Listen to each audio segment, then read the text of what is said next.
you know, as you say, we can't absolutely prove all these, but it'd be a different point of departure, wouldn't it?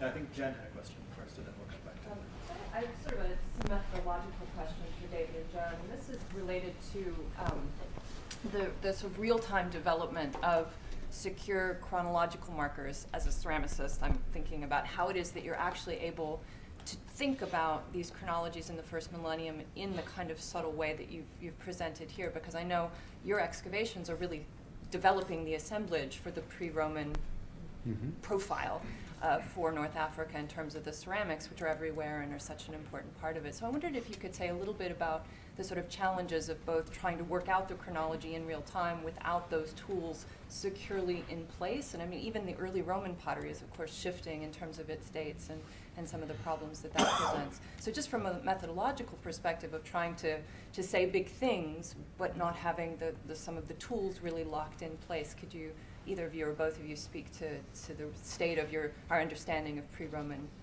chronological markers? I hope I understood well your question. You're asking me about the chronological tools, how we are dating.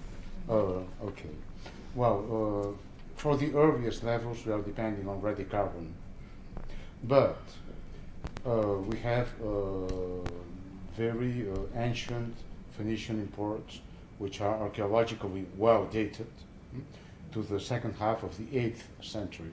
So the radiocarbon evidence is quite consistent with this dating, because it comes from levels much below this 8th century pottery. Yes. So we can be quite confident that we are at least, let's say, in the 9th century BC, and very probably the 10th or even the late 11th century BC. I don't know if that answers your question.